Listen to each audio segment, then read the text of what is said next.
what's going on YouTube this morning. But y'all catch this on the replay, man. Let's go ahead and fast forward to the 5-minute mark. We're gonna wait till a few more people pop up in here.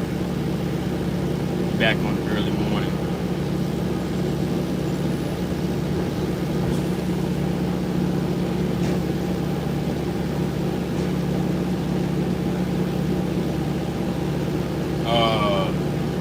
Y'all can hear me. Can I get a sound check? Y'all can hear me real good.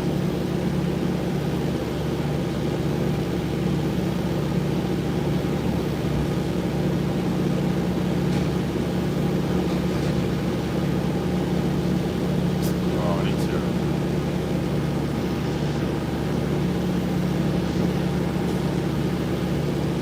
Can I get a sound check? Can y'all hear me?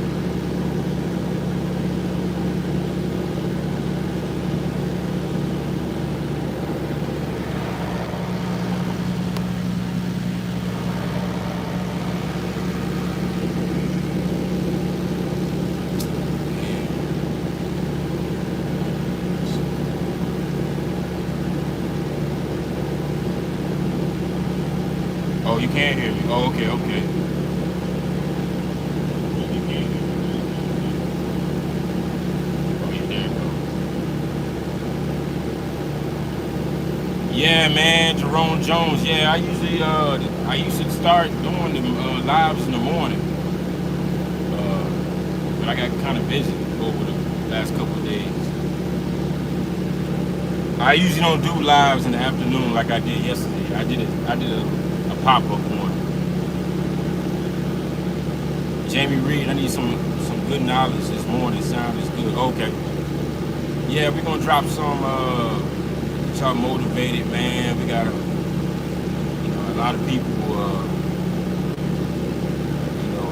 need that boost. Oh, Central Time, 6:30.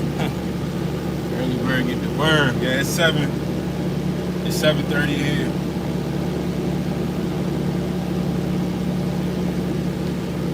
Shout out to T Hill too, man. He told me, some of you guys need this motivation, man. On whatever y'all doing in trucking. You come to this channel, man, you probably gonna get the blueprint. For all my new subs, appreciate y'all subscribing, liking the videos and sharing the videos. For those of you who share the videos to your friends, family, partners, or whoever.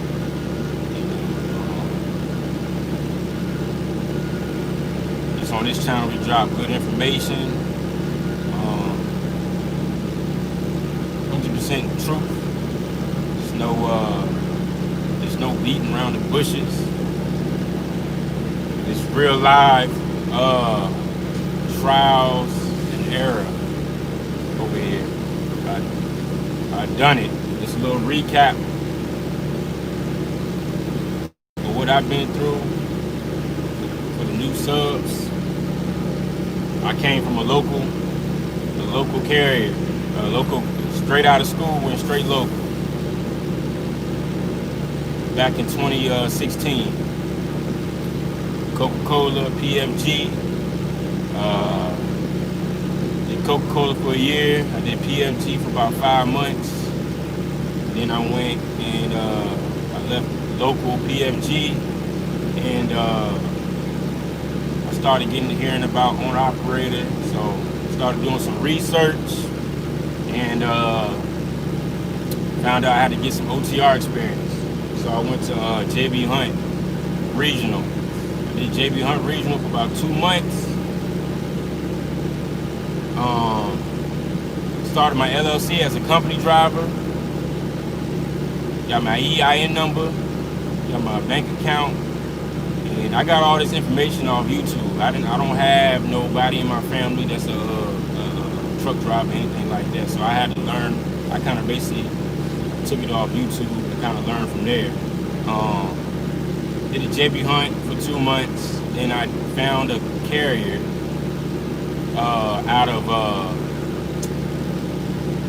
out the Midwest. This is my first experience dealing with the Russians. It is what it is. Out the Midwest, out of St. Louis. I did a lease purchase deal. I paid $5,000.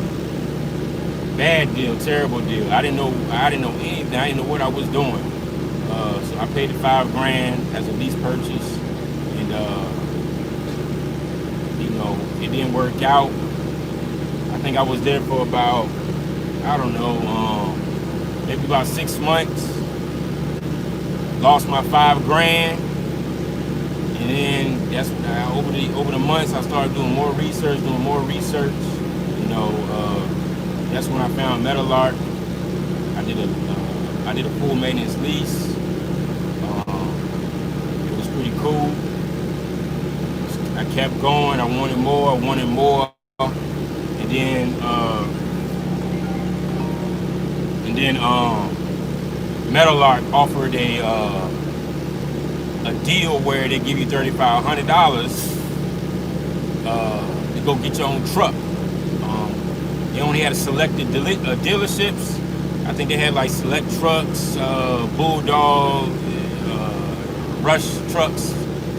And I didn't want to go to any one of those. I wanted MAC. I called them and said, hey, can I do MAC? First they said no, then they hit me back and was like, yeah, we can do MAC. So I went to MAC, found a truck. They ran my credit or whatever, and they said, hey, you need to put $5,000 down. The company gave me $3,500. All I had to come up was $1,500. I got the truck. Once again, this is when I made my second mistake. I got a lemon truck because I didn't do the proper things. I didn't get a dyno. I didn't check it out. I didn't get an oil sample, anything. I just ran with it. The truck was a fail. I think the truck lasted me about 2 weeks. It was a white T680. It was a 2014 truck with a PACCAR engine in it. It was a fail. I had a whole bunch of death issues with that truck. So I kept running it for maybe about a month, and that's when I started, what is this guy doing, man? That's when I started to start making some noise with the dealership. I started making some noise with the dealership. Went from the sales guy that I initially got the truck from, then it went to the general manager, and then eventually it went to the president. Went to the vice president of MAC, and then eventually went to the president of MAC. So I took it that far with MAC, and I kind of in a way made a threat on a lawsuit or whatever.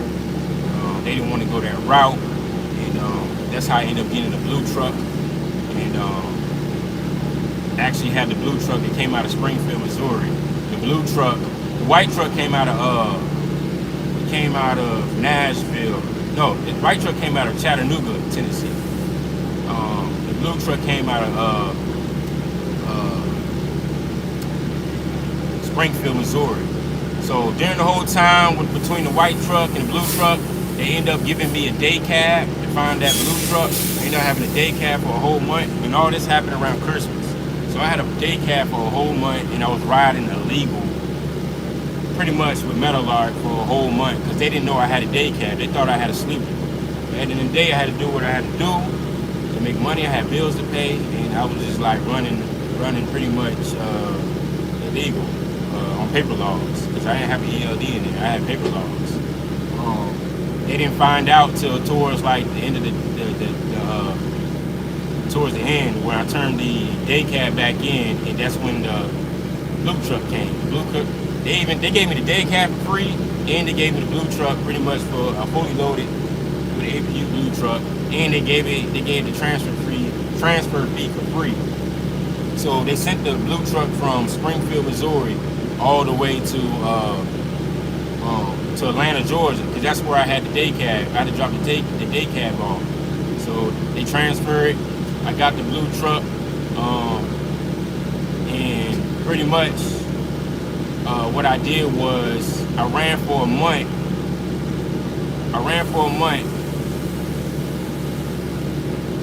I didn't run for a month with the blue truck. I ran for a month with the white truck.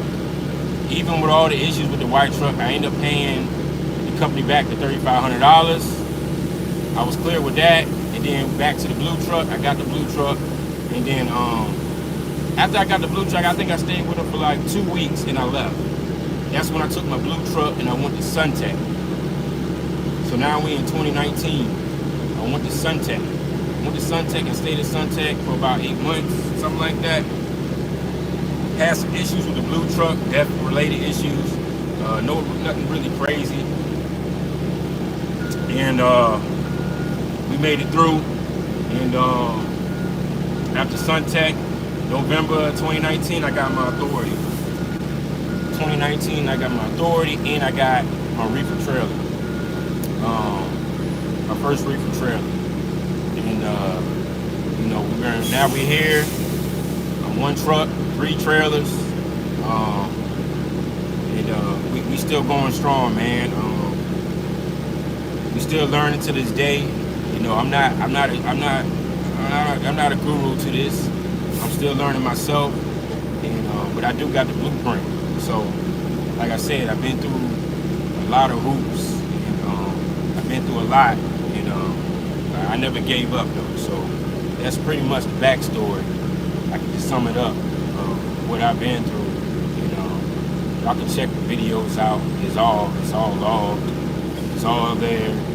All my videos go back to I believe 2018, like the beginning of 2018 with JB Hunter.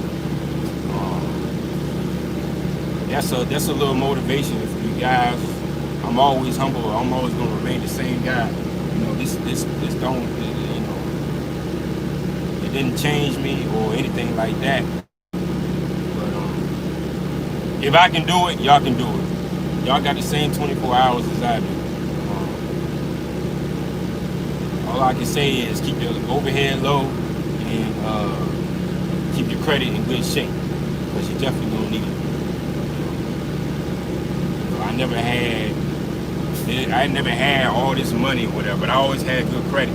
I think the credit really is the one that pushed me over, kept me afloat. But I ain't never had 10 grand to go get a truck or nothing like that. I definitely didn't have no 5 grand to go get a truck.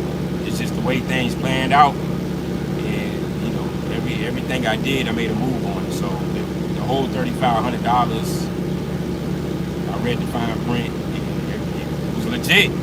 Just paid the $3,500. They wanted me to pay the $3,500 within a year. Like, they wanted to spread it out. I said, nah. I went teaming for the whole month, paid that $3,500 back, and I was ready to go. And at the time around that time, the race was through the roof. So it all worked out. But like I said, man, I took a lot of L's too, man. I'm not picture perfect either. I took a whole lot of L's. Like that 5 grand I did for the LP, that was a major L. Like I said, I learned from it. I understood what I was doing. I understood it. I understood like insurance, which one each one meant, what was taken out, fixed expenses, all that stuff over the years I learned. So, some of you guys out here doing, certain things, but you're not learning from it. You see what I'm saying? You just keep doing it. I make a lot of jokes about LPs, lease purchase, but some of you guys are not. I'll tell you this: you're not looking at the numbers. You're not looking at what's coming out. All you're seeing is what you're making, gross. But you're not looking at the net. So you got to look at some of these things. You got to start learning, understanding some of these insurances and what they mean. Some of these insurances you don't need. So you got to start looking at some of this stuff. You got to start always. You always got to feel the right way. A lot of people keep forgetting about feel. Feel does play a big part in your operation. So feel is a big part in stacking money, insurance, learning how to break even, all the tax write-offs and stuff like that. You know, as far as like buying houses and stuff, like I already had a house that was paid off, so I had to deal with, you know, like mortgages and stuff like that. So I didn't have to worry about trying to get a mortgage. My house is already paid for. But stuff like that, you guys gotta realize, because I know a lot of y'all got families and you got wives and you got kids and you just bought a house and you're trying to go get a truck, start your business. It's just certain ways of doing things. You got to know that when you're trying to buy a house and you're trying to get a truck at the same time or around the same time, it's going to be probably a hard time. You're trying to finance a truck because you just took out a mortgage for a loan to get a house. In cases like that, it's probably best that you have some money stacked up, you go get a truck cash. That way you ain't got to worry about trying to finance and get some finance for a truck. Credit, business credit is not going to happen overnight. That's something that's going to take some time. Whether you do traditional or whatever you do it, what I mean by traditional, dealing with vendors and stuff like that, or whether you do it like the way I kind of did it, was just kind of build it over time with equipment and lines of credit and stuff like that. That's not going to happen overnight. Most of the time, you're going to have to use your social security number to personal guarantee your business. But again, I don't know why people throwing out numbers. I don't like to talk about numbers on YouTube. I'll talk about it, you know, let y'all know that it is out here. Some of you guys are doing LPs and leases and throwing out numbers that you only hit one time, which probably is true. You hit it maybe once or twice, but this is not. You're not hitting those numbers consistently. Like, I'm not, like I said, once again, I'm not the guru of this, but I know my numbers. I've been out here. I already know what's going on. I've been through this cycle already, man. We already been through this years ago. But like US Express, for example, man, you might have hit 3,500 a couple of times, maybe once or twice, but you're not. My thing is, you're not hitting $3,500 every single week. You're not doing it. And then some of you guys are adding in signing bonuses and stuff. Like, come on, man. Like that's trying to. You can't try to. It's kind of like saying you're trying to play a play. You know what I'm saying? But if it makes you feel happy and it helps you sleep at night, whatever. You know. But I ain't about to. You ain't about to. Try to convince me and tell me you're doing that. It's just.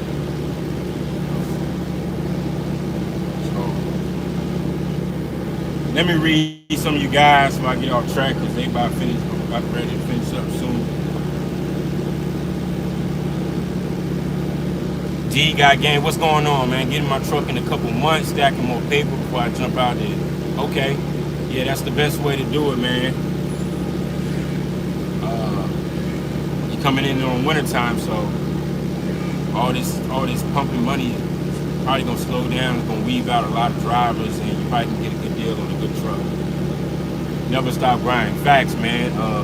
You got to keep going, man. Never get complacent. A lot of people get the authority and get real comfortable. I've never been like that, man. I can't, even though I got this logo gig, I'm always trying to find new opportunities. I'm still trying to keep going. I always got a plan B, man. You got to keep looking, man. You got to keep searching. You got to keep finding the gaps in your business. You got to keep educating yourself, and you just got to keep leveling up, man. You can't just stop at one thing. You gotta, another thing, you don't want to put all your eggs in one basket. That's another thing, man. You got to keep going. Jerome Jones, should I go ahead and get my authority? I've only been an owner operator for 2 months now, and half doing the drive, man. I can't really say get your authority in 2 months. It's kind of a thing. Are you educated enough to make that move? kind of something that you're gonna have to like make a decision on your own, because I can't really make that decision for you. Everybody's different. Everybody's pace of learning is different. Like I said, I jumped out owner operator after 2 months. Not saying authority, but I jumped out there on the least kind of thing after 2 months. Authority is a big gap. I wouldn't change the way I did it either. I learned a lot before I got my authority. So if that helps, I hope that helps in a way, and you can use that to your advantage. But it's a big step from, it's a big step from owner operator to authority. Just a matter of what you have learned and feeling and numbers. You really got to know your numbers with authority, because if you're not turning profit, you can end up on the wrong side. And all these requirements with the FMCSA, you got to pay for with authority. Just stuff that's popping up out of nowhere. Insurance, getting the best rates on insurance is a big one. Trying to add drivers to your insurance. I mean, that's another part of down payment that you gotta pay, man. It got a lot to do with money too. It's just a lot of stuff you're gonna have to save a lot. And some people just ain't ready for that yet. It's kind of a you thing. You just gotta figure out if you're ready or not. You'll know though. You'll definitely know. And the opportunity might come up. You might have some funds. You might, okay, well, I need to go ahead and make this move. But then you know right then and there, hey, that's what you got to do. Good morning, chiming in, Miss Maltry. Appreciate you coming in. Me and my husband getting out of the truck soon. We W-2 moving military freight. Looking to jump out there and lease on with Tri-State moving military freight. They say the drivers average 8,000 a week or more. They say that, but the best advice is try to find a driver that's actually doing that. Get it connect with one of those drivers that's moving that kind of freight, and ask. Sometimes they'll let you see the settlements. Sometimes, they'll be like, nah, I don't want you to see it. Well, most of the time they'll let you see the settlements, or they'll confirm that. Never go with what the carrier's saying. They'll tell you anything to get you involved with what they got going on. Always try to find somebody that got a settlement, or find a driver that got some type of settlement that can actually confirm that. But I do know military freight does pay really good though. But getting on those bases are a bit of a hassle sometimes, especially in the mornings. But if you making the money, then why not? But definitely try to find one of those drivers at what was the name of the company? Tri-State. Try to find a driver, get in connect with them, contact them, and say, hey, pretty much, hey, I'm looking to lease on with this company. Can you verify some things or that I feel that's kind of questionable? And, go from there.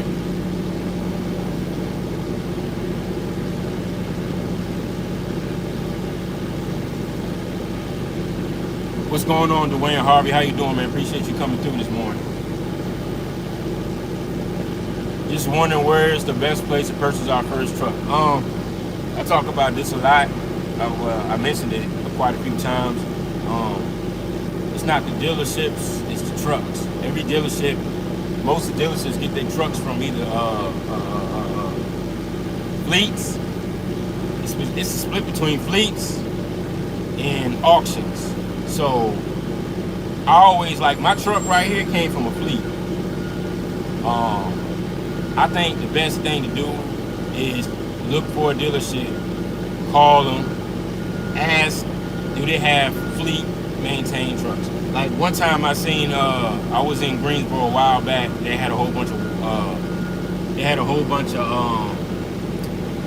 who was it? It was Select Trucks in Greensboro. They had a whole bunch of, I want to say, Abilene trucks or something like that.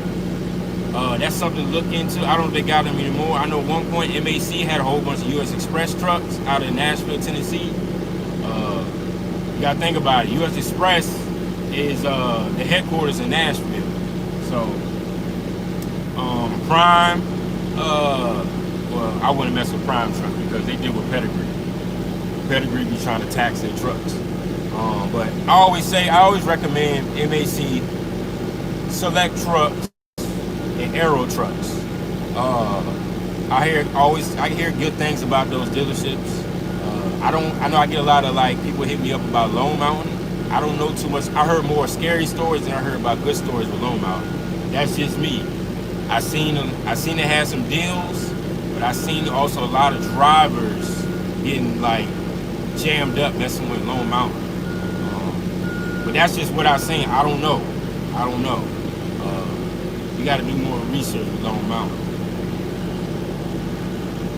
Hope that answers your question. T Hill, what's up, brother? Did you say Matt?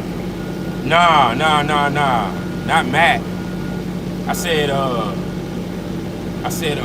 select trucks, Aero trucks, and MAC Kenworth.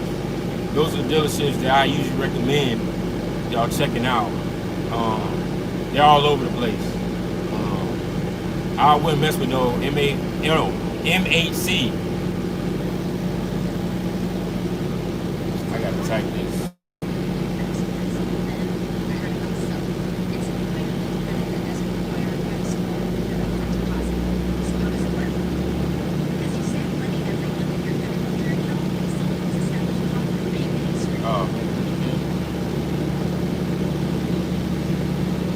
Come up.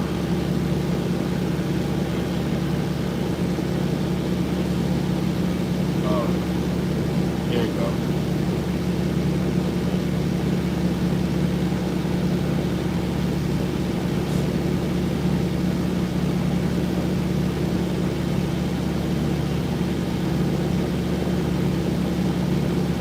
There you go, right there. Miss Moultrie. She'll pop up. There you go. MAC Kenworth Aero Trucks and Selection. Check those places out. Like I said, those are some good place dealerships that I heard good reviews from. Like I got my truck from MAC Kenworth. My buddy, my boy X, he got his truck from Aero Trucks. And then Select Trucks, I just heard a lot of good things about them. I seen, like I said, for instance, I saw in Greensboro, North Carolina, they had a whole bunch of trucks out there from fleet maintained trucks. Definitely check out those places. Find some good trucks. Always I would take a mechanic. If you're not mechanically inclined, if you go to, like, you say you live in Virginia and you go find a truck in Texas, go in Texas, Google where you're going, say you're going to Aero Trucks in Texas, look for the nearest mechanic, make a phone call, like, hey, I'm looking to buy a truck in Texas at this dealership. I'll pay you $200-300 to come, fine tooth this truck. Usually they'll do it. Either they'll tell you to bring it to the shop, or they'll tell you to, or they'll come to the dealership to check out the truck. But pay that $200-300 investment, man. It might save you from buying that truck. A lot of these trucks are DEF related, and most of the trucks are DEF issues. That's just the nature of the beast with these trucks. If you can get you a pre-emission truck, go with it, man. It'll save you almost 10 grand plus a year. And them DEF trucks, man, you're gonna be paying about 10 grand, if not more, on just like DPF cleanings and DPF filter replacements, whole bunch of sensors. They got 1 million sensors in these trucks that are DEF related. It's crazy though. If you don't go in Cali, man, go get you a pre-emission truck or whatever the rules is for Cali. I don't know what the rules is, but just get you a pre-emission truck, man. That'll save you a lot of money. But right now it's kind of hard to get them pre-emission trucks because the prices are pumped up. So yeah, but Volvos, I would kind of steer away from Volvos, especially with, I know they're cheap trucks, but Volvos have a lot of issues, especially if you got a Volvo engine. If you can find you a Volvo with like a Cummins, that's a go. With low miles, that's a go. But dealing with Volvo engines, I would stay away, man, because most of the time, like I said before, them Volvos, man, you gotta go to Volvo dealerships to get work done. You can't go to the mom and pop shops. Most of the time, TAs, petrol, they really probably won't even mess with you. Probably don't never got the parts or whatever. Sometimes you need like a certain key to deal with certain things in the motor with Volvos. It's just a headache, man. But if you're trying to get your first truck, try to either get a Detroit or a Cummins as a first truck. Then you can start to kind of venture off into the Cats or whatever your second truck. And I wouldn't mess with Packers either. I had my share experience with Packers. I'm good. Packers, man, they another one.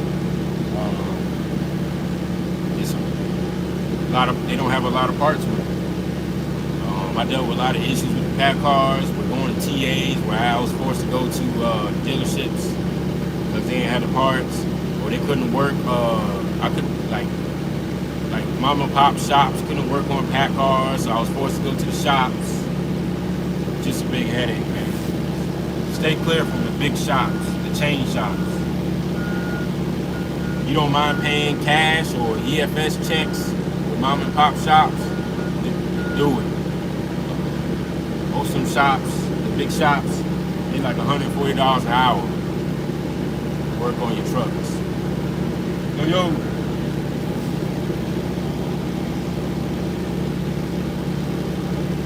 Thanks so much for the info. Very informative, helpful. Much respect. Ain't no doubt. No doubt.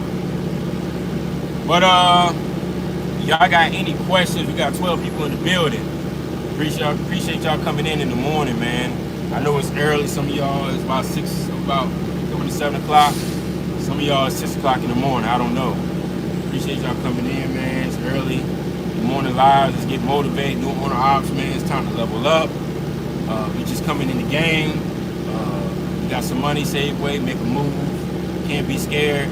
You always hear the term scared money don't make money. That's actually real talk. It's time to go. It's time to go. The rates are still up. I'm surprised the rates are still up. They still holding. They still holding.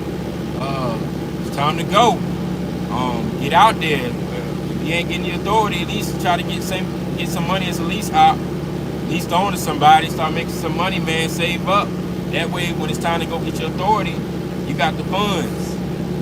You know? Time to get it, man.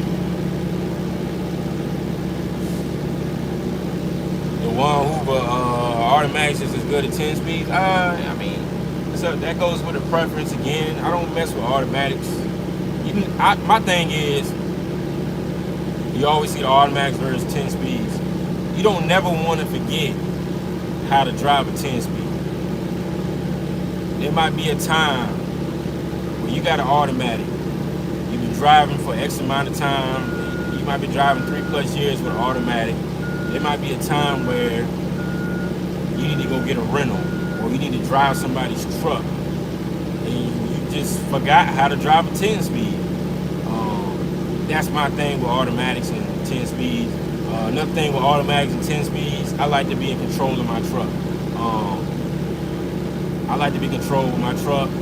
10 speed, automatics tend to when you like bumping docks, like when you're trying to bump a dock with an automatic, you get that little jerk.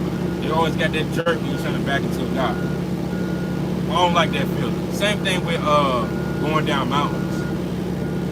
It feels like the truck is taking over. I like to be in control of my truck. That's just my thing with automatics versus 10 speeds. Hold on a second, I think he's done already. But I gotta get ready to go. They finished me up early today. 8 o'clock. It's gonna be a good day today. I'm trying to get out of here by 1:30 today. But y'all be safe.